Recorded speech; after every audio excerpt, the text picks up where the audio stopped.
Hi everyone and welcome back to It's Personal. I am Mona and today we are painting some polymer clay. These little sculptures actually come from the previous video. I did them off camera when I was sculpting them, and yeah, I decided I was going to paint these with acrylic paint. So for this these projects, because there's three of them in this video, a set of earrings, a little ice cream keychain, and a little bear keychain. I decided to use a set of Derwent Academy acrylic paints that I got over Christmas thanks to some Secret Santa vibes at work with a voucher, and I added some money, and yeah, I could buy myself a little 12-piece set, and I wanted to try and see how these paints would work on polymer clay.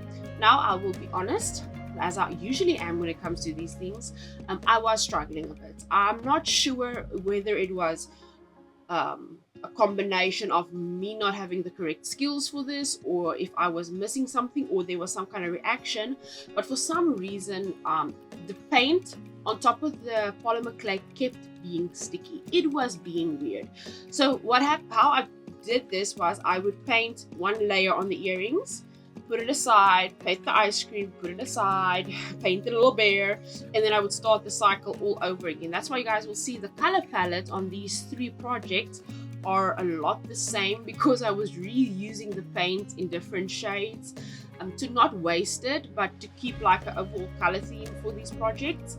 And I think it actually turned out pretty nice. The colors are really pretty, they're vibrant, like I wished. In the previous video I was speaking about using the soft pastels, and I hope for a more vibrant color with that. And I got the color payoff with the acrylics, but I had the problem with the stickiness on the clay. So there was a couple of things. I went to go to Mr. Google, and it gave me a couple of interesting little videos, and other YouTubers and artists and sculptors like said it's something along the line of there's a reaction between the polymer clay, because there's plasticides or plastics inside the clay that reacts with the acrylic paint. So I'm not sure if it's specific to this brand of paint I used, if I didn't maybe bake the clay long enough, because I know they said for every 6 millimeters of clay you need to bake it for half an hour. Maybe I needed to bake these a little longer, even though they're rock hard on the outside. Maybe it was a reaction from the inside to the outside. I don't know. This is one of those things I probably just need to figure out with time and trial by error. But other than the fact that these little thingies were stuck a little bit on the sticky side, and I wasn't quite always sure once I picked up after going through all of them, painting a layer, if it was dry, the colors actually went on really well. I was able to shade and do all those little things, but doing all those little things also means right now clicking the like and subscribe buttons on the screen.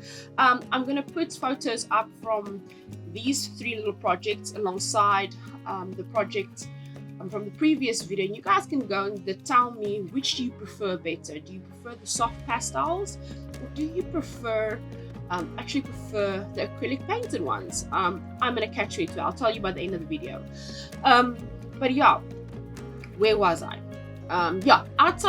Besides the fact that I was struggling with the stickiness a bit and not knowing when everything was dry, the paint went on well. It was blending really well, and I was happy with how the project turned out in general.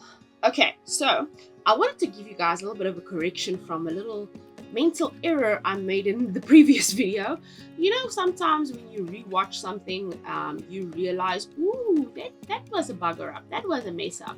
In the previous video I was speaking about sculpting tools, and how I did not buy the tools I used in that video from my local art store. I actually bought them from a 5 Rand store in our area, and I incorrectly said those were not sculpting tools, but in fact they are sculpting tools, because some of them were from the baking section, which bakers use for sculpting and stuff, and the other ones were from the nail section, which nail artists used for sculpting different nails and forms and whatever they want to put on nails. They use all those tools for that.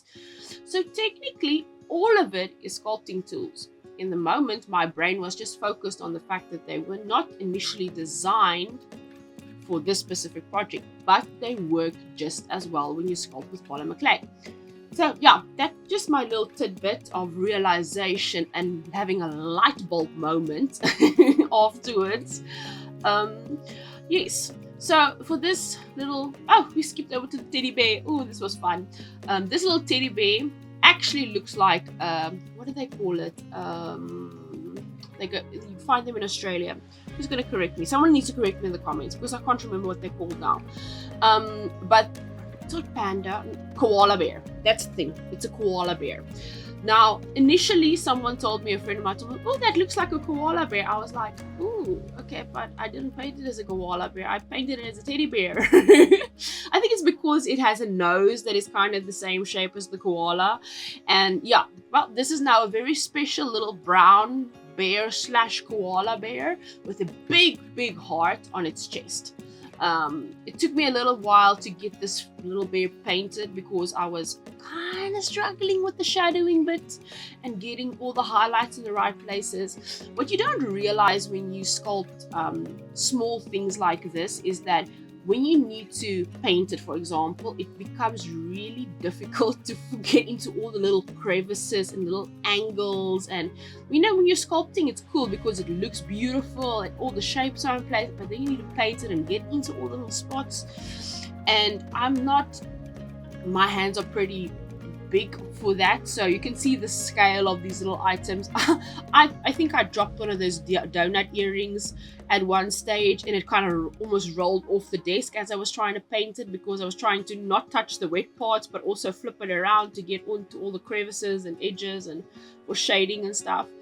But yeah, it was a lot of fun, even though it was challenging to get the colors right the way I wanted it. There was also a lot of, you're gonna see with this teddy bear, there's a lot of touch-up work that happens because you paint, like for example the eyebrows, but then you go over the lines and you need to like touch up with the base layer color again to make sure that it's all nice and pretty and doesn't look like someone smudged the poor guy's makeup, you know.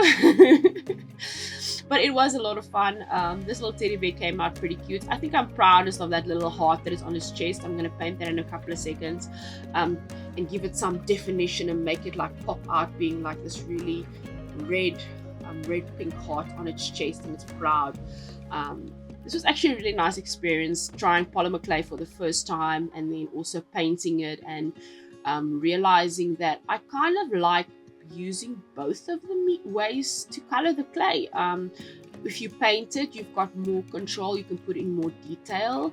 But if you want a softer effect, which I ended up realizing was also actually pretty nice, if you guys want to see how that went, you can just go back to the previous video.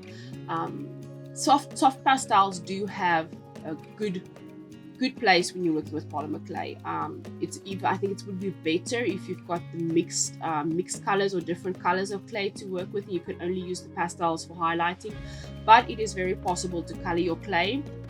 It just takes a little bit of time, extra effort to do that. So yes, for me, I actually enjoyed both of them, pastel coloring and acrylic painting of the pastels of the polymer clay. So yeah, both of them are a win for me. I will definitely be trying both of them out in the future again. I already have an idea of what I want to sculpt next, but we'll probably be doing a couple of paint videos before then. But yeah, we're getting to the end of this video. I want to thank you guys so much for watching, and yeah, go give this video a like, a thumbs up, subscribe, maybe even share it with a friend. If there was any of the other videos you liked, share those with friends as well. Yeah, and this is going to be our reveal shots for these little projects. We got our earrings, we got our little keychains, and they're all kind of matchy in the color tones. But yeah, thank you so much for watching. I hope you guys have a fantastic day, and I will see you in the next video. Goodbye.